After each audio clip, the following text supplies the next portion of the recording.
Assalamualaikum warahmatullahi wabarakatuh. Jumpa lagi kita para petani maju Indonesia, Bapak dan Ibu saudara sekalian. Semoga semua dalam kondisi sehat walafiat, tak kurang suatu apa. Tak lupa, mari kita bersyukur kehadirat Allah Subhanahu wa taala dengan ucapan alhamdulillahirabbil alamin atas segala karunia yang telah diberikannya kepada kita semua. Serta tak lupa selawat dan salam kepada junjungan kita Nabi besar Muhammad sallallahu alaihi wasallam. Allahumma sholli ala sayyidina Muhammad wa ala ali sayyidina Muhammad.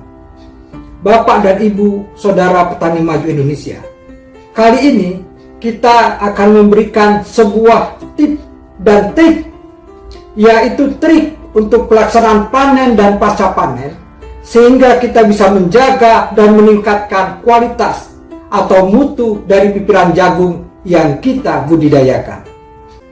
Bapak dan Ibu serta saudara petani maju Indonesia, trik pelaksanaan panen dan pasca panen untuk menjaga dan meningkatkan mutu pipiran jagung itu sangat penting. Karena untuk mendukung kebutuhan jagung sebagai bahan pangan dan bahan pokok bagi industri pakan ternak, maka diperlukan jaminan ketersediaan jagung dengan mutu yang baik. Jagung merupakan produk musiman yang mudah rusak. Untuk itu, perlu diterapkan teknologi pasca panen yang tepat agar komoditi jagung tetap tersedia sepanjang tahun, tidak mudah rusak, dan lebih tahan disimpan. Masalah utama dalam penanganan pasca panen jagung di tingkat petani adalah masih tingginya kehilangan hasil, mulai dari panen sampai pasca panen. Hal ini disebabkan terbatasnya pengetahuan dan keterampilan dalam penanganan panen dan pasca panen, serta alat-alat yang tergolong mahal. Penanganan pasca panen yang tepat diperlukan untuk mendapatkan jagung yang bermutu tinggi, dan kita harus bisa menekan kehilangan hasil tersebut. Penanganan yang kurang baik akan menyebabkan kerusakan pada biji sehingga menurunkan mutu dan harga jagung akan turun. Teknologi penanganan pasca panen dapat menekan tingkat kehilangan kuantitatif dan kualitatif, serta menentukan derajat pencapaian untuk peningkatan mutu pipiran jagung tersebut. Untuk itu, saya akan coba untuk menguraikan penanganan panen dan pasca panen jagung. Rangkaian kegiatan pasca panen sejak panen diikuti dengan pengeringan, pembersihan, pemipilan, dan penyimpanan. Rangkaian kegiatan tersebut saling berkaitan. Hasil satu kegiatan akan mempengaruhi hasil tahapan berikutnya. Kita awali tahapan panen dan pasca panen jagung. Panen jagung. Mutu hasil panen jagung akan baik bila jagung dipanen pada tingkat kematangan yang tepat atau matang optimal, atau disebut juga dengan matang fisiologis. Sebagai tanda jagung untuk siap panen, misalnya kelobotnya itu sudah berwarna kuning atau coklat muda.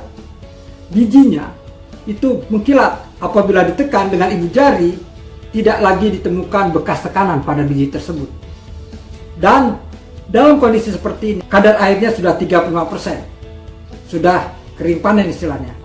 Dan yang paling penting itu adalah adanya lapisan black layer pada bagian bawah biji yang berdekatan dengan tongkol. Waktu panen sebaiknya dilakukan pada hari-hari cerah. Jangan dilakukan pada saat hujan, agar supaya penanganan jagung setelah dipanen, yaitu pengeringan, tidak mendapatkan hambatan. Pemanenan jagung yang sederhana dan umum dilakukan dan hasilnya baik adalah dipuntir dengan tangan. Jagung sebaiknya dipanen dalam bentuk tongkol lengkap dengan kelobotnya. Bila dipanen tanpa kelobot, memiliki resiko kerusakan. Adanya resiko kerusakan pada butir-butir jagung dan adanya peluang untuk terinfeksi penyakit. Tindakan selanjutnya setelah panen adalah proses pengeringan. Pengeringan adalah proses penurunan kadar air sampai mencapai hasil tertentu, sehingga siap untuk diproses selanjutnya dan aman untuk disimpan, dan mutu produk yang dihasilkan itu akan menjadi tinggi. Di samping itu, Tujuan pengeringan adalah memenuhi persyaratan mutu yang akan dipasarkan.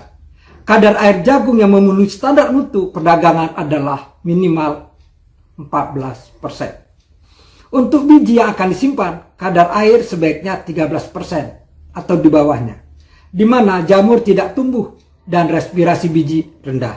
Oleh karena itu, disarankan agar pengeringan dilakukan segera dalam waktu 24 jam setelah panen. Jagung dapat dikeringkan dalam bentuk tongkol berkelobot, tongkol tanpa kelobot, atau jagung pipilan.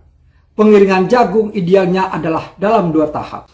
Pengeringan awal biasanya dilakukan dengan tujuan untuk mempermudah pekerjaan pemipilan jagung.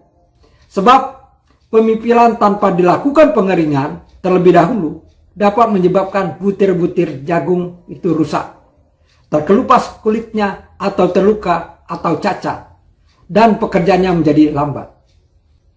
Pengeringan awal dilakukan sampai kadar air sekitar 17%. Pada kadar ini, jagung akan mudah dipipil dan tidak menimbulkan kerusakan pada biji. Bila jagung sudah berupa jagung pipilan, dapat dikeringkan sampai kadar air 10-30% sehingga tahan untuk disimpan. Saudara, dari pengeringan selanjutnya adalah pemipilan. Pemipilan adalah pemisahan biji jagung dari tongkolnya. Pemipilan dapat dilakukan bila tongkol sudah kering dan kadar air biji tidak lebih dari 18%. Jadi yang normal itu adalah 16%. Yaitu bila dipipil dengan tangan, lembaga tidak tertinggal pada jengkel. Pipilan jagung pada kadar air tersebut lebih mudah dan kerusakan mekanis dapat ditekan. Alat pemipil yang lebih maju dan biasa digunakan saat ini adalah concealer atau thresher yang dijalankan dengan motor. Jagung dalam kondisi masih bertongkol dimasukkan ke dalam mesin, ke dalam lubang pemipil, dan karena ada gerakan dan tekanan tertentu, pemutaran yang berlangsung dengan concealer, maka butir-butir biji akan terlepas dari tongkol. Butir-butir tersebut langsung akan keluar dari lubang pengeluaran dan selanjutnya ditampung dalam wadah atau karung. Pemipil dengan alat ini sangat efektif karena relatif 100% butir-butir jagung dapat terlepas dari tongkolnya, kecuali butir-butir yang terlalu kecil yang terdapat di bagian ujung-ujung tongkol. Kualitas pemipilan sangat baik karena persentase biji yang rusak atau cacat serta kotoran yang dihasilkan sangat kecil sehingga bisa diabaikan. Selanjutnya adalah penyimpanan dalam karung plastik atau penyimpanan lainnya, atau kantong plastik, atau kaleng, atau jerigen, dan lain sebagainya. Penyimpanan jagung dengan cara tersebut pada kadar air maksimal 14%. Kadar airnya di bawah 14%. Karena di atas 14% akan membuat kondisi yang baik untuk pertumbuhan cendawan yang bersifat racun, misalnya seperti aflatoksin. Yang bersifat racun, misalnya seperti aflatoksin. Sehingga kita harus menyimpan dalam kadar air di bawah 14% dengan suhu ruangan. Sedangkan untuk benih, sebaiknya benih itu disimpan dalam kadar air di bawah 10% atau 9% dengan kondisi suhu ruangan itu di bawah 21 derajat. Jadi katakanlah 18 derajat Celcius atau 20 derajat Celcius atau di bawah itu. Pokoknya kondisi ruangan itu cenderung sejuk, maka dalam kondisi tersebut benih ini bisa kita simpan dalam jangka waktu lebih dari 5 bulan dengan tidak mempengaruhi daya tumbuh benih tersebut. Bapak, Ibu, dan Saudara Petani Maju Indonesia, demikianlah urutan penanganan jagung dari panen sampai dengan pasca panen untuk tetap mempertahankan kualitas. Lalu, selanjutnya, mutu dan standar mutu jagung itu adalah, kita harus memperlihatkan, mutu adalah sejumlah sifat karakteristik dari suatu komoditi yang membedakan suatu produk dan mempunyai nilai pasti dan mencerminkan tingkat penerimaan konsumen. Itu adalah mutu. Tidak semua sifat-sifat yang dimiliki suatu produk digunakan sebagai komponen mutu dalam standar mutu. Hanya yang berkaitan dengan tingkat penerimaan konsumen dan untuk menentukan harga dalam perdagangan. Jadi standarnya adalah keinginan dan kepuasan dari konsumen pemakai. baik itu untuk pakan ternak maupun sebagai benih. Pada prinsipnya, ada dua persyaratan faktor-faktor penentu mutu, yaitu yang pertama adalah persyaratan kualitatif. Biji jagung harus bebas dari hama dan penyakit.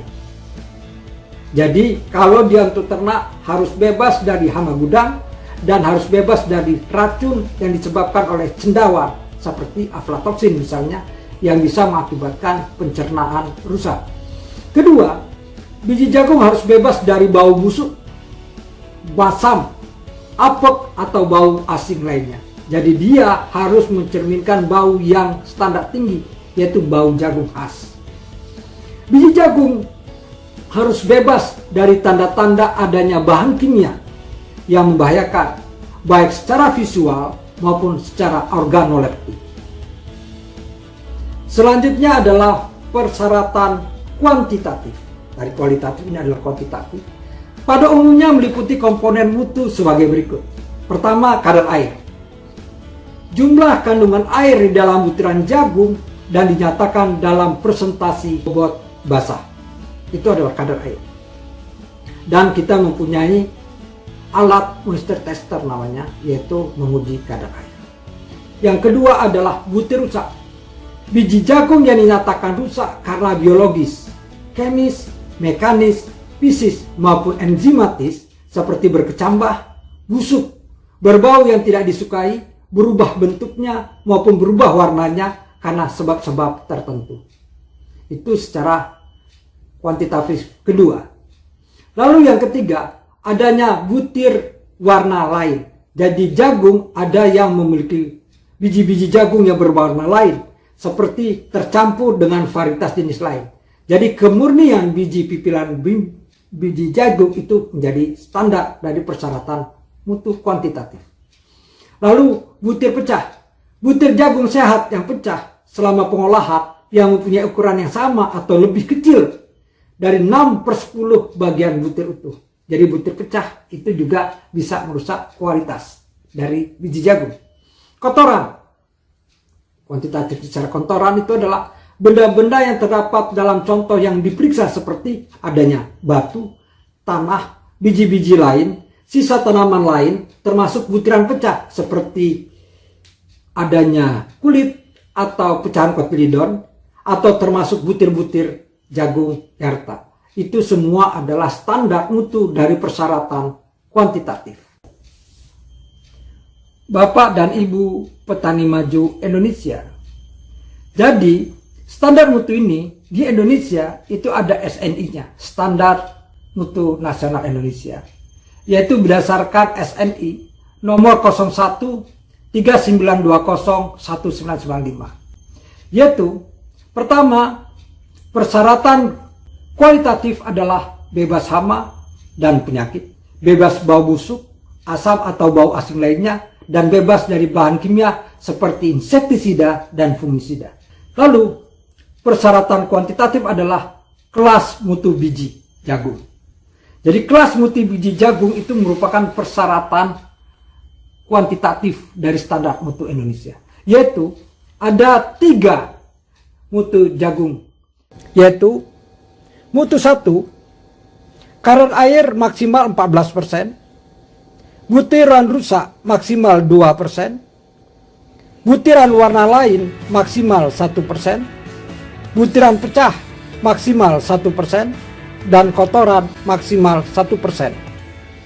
Sedangkan untuk mutu 2, kadar air maksimal 14%, butiran rusak 4%, butiran warna lain maksimal 3%, butiran pecah maksimal 2%, kotoran maksimal 1%. Sedangkan untuk mutu ketiga, kadar air 15%, butiran rusak maksimal 6%, butiran warna lain maksimal 7%, butiran pecah maksimal 3%, dan kotoran maksimal 2%.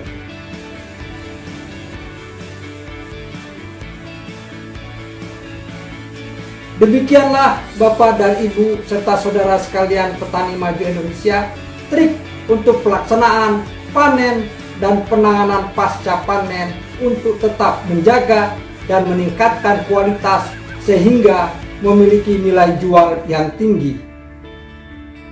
Untuk itu kami ucapkan terima kasih atas perhatiannya dan Assalamualaikum warahmatullahi wabarakatuh.